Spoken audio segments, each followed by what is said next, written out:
Salita ng Diyos ang buto na tanim ni Jesucristo upang tumubo sa tao. Alleluia! Alleluia! Alleluia! Alleluia! Alleluia! Alleluia! Sumayin niyo ang Panginoon. At sumaiyo rin. Ang mabuting balita ng Panginoon ayon kay San Marcos. Papuri sa iyo, Panginoon. Noong panahong iyon, muling nagturo si Jesus sa tabi ng lawa ng Galilea. Pinagkalipunpunan siya ng napakaraming tao, kaya't lumulan siya sa isang bangkang nasa tubig at doon naupo. Ang karamihan na may nasa dalampasigan, nasa gilid na ng tubig, at sila'y tinuruan niya ng maraming bagay sa pamamagitan ng talinghaga.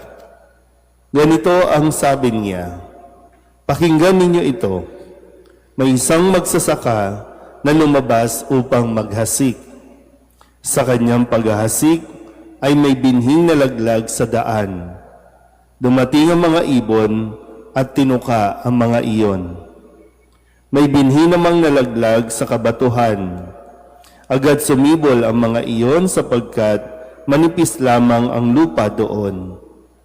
Ngunit nang tumindi ang sikat ng araw, nalanta at natuyo ang mga binhing tumubo, palibhasay walang gaanong ugat. May binhi namang nalaglag sa dawagan. Lumago ang mga dawag at ininis ang mga binhing tumubo, kaya hindi nakapamunga. At may binhing nalaglag sa matabang lupa, at ito'y tumubo, lumago at nag-uhay na mainam. May uhay na tig-30, tig-60, at tig-100 ang butil. Sinabi pa ni Jesus, ang may pandinig ay makinig. Nang nag-iisa na si Jesus, ang ilang nakarinig, sa kanya ay lumapit na kasama ang 12 at tiniling na ipaliwanag ang talinghaga. Sinabi niya, sa inyo'y ipinagkaloob na malaman ang lihim tungkol sa paghahari ng Diyos. Ngunit sa iba, ang lahat ng bagay ay itinuturo sa pamamagitan ng talinghaga. Kaya nga't tumingin man sila ng tumingin ay hindi sila makakakita, at makinig man ng makinig ay hindi makaunawa. Kundi gayon, marahil sila'y magbabalik loob sa Diyos at patatawarin naman niya. Pagkatapos sinanong sila ni Jesus, hindi pa ba ninyo nauunawaan ang talinghagang ito? Paano ninyo mauunawaan ng ibang talinghaga? Ang inihahasik ay ang salita ng Diyos. Ito ang mga nasa daan na nahasikan ng salita. Pagkatapos nilang mapakinggan ito, pagdakay dumarating si Satanas at iniaalis ang salitang napahasik sa kanilang puso. Ang iba'y tulad naman ng napahasik sa kabatuhan. Pagkarinig nila ng salita, ito'y agad nilang tinatanggap na may galak. Ngunit hindi naman ito tumitimo sa kanilang puso, kaya't hindi sila nananatili. Pagdating ng kahirapan o pag-uusig dahil sa salita, agad silang nanlalamig.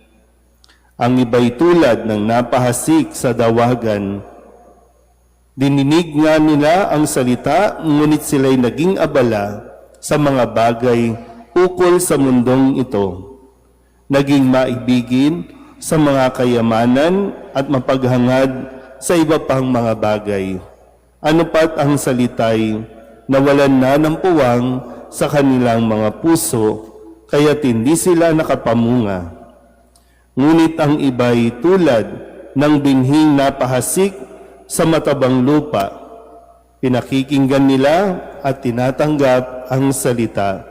At sila'y nagsisipamunga, may tig-30, may tig-60, at may tig-100. Ang mabuting balita ng Panginoon. Pinupuri ka namin, Panginoong Hesukristo. Isang magandang umaga po sa inyong lahat. Ngayon po ay Miyerkules ng 3 linggo sa karaniwang panahon at ngayon ay pinagdiriwang ang kapistahan ni Santo Tomas de Aquino, isa sa mga nagtayo ng mga formation o nagtayo ng mga seminaryo na huhubog para sa mga tinawag upang magpari o maglingkod, magpahayag ng mabuting balita at sa tulong nawa ni Santo Tomas ay atin din pong lubusang maunawaan ang mensahe ng ating Panginoong Hesukristo sa ipinahayag ng mabuting balita, bagamat ito po ay mahaba-haba. Halimbawa po, kasi lahat kayo nakatitig, pero hindi naman lahat na nakatitig, nakikinig. Hindi rin lahat ng mga nakatitig talagang nakatingin. Yung iba, tulala. Tingnan nyo yung katabi ninyo. Diba? Parang hindi ko alam, no? Kung ano ba, dahil ba bagong gising, tulala, diba? Kapag tulala ang isang tao, wala, kahit anong sabihin mo, walang mapapakinggan yan. Pero nakatingin sa'yo, alam mo, nakikinig sa'yo. Dahil isa ito sa mga sikreto na ibinibigay sa atin ng ating Panginoong Hesukristo. Kung gusto natin mas maging maayos ang buhay, hanggang sa makarating tayo sa langit, makarating tayo o pagharian tayo ng Panginoong Hesukristo, ang sikreto ay nasa pakikinig. Ganun din naman, bakit tayo nagkakagulo-gulo? Dahil nagkakaproblema tayo sa pakikinig. Kaya nga pinagdiinan ni Jesus, diba? Ang may pandinig ay makinig. Kaya lang kadalasan pinipili nating wag makinig o kaya naman kung ano lang ang gusto nating mapakinggan o pakinggan, yun lang ang ating pinakikinggan. Kaya muli, babalik ko. Halimbawa, kayo po na ina-assume ko na nakikinig kayo ngayon.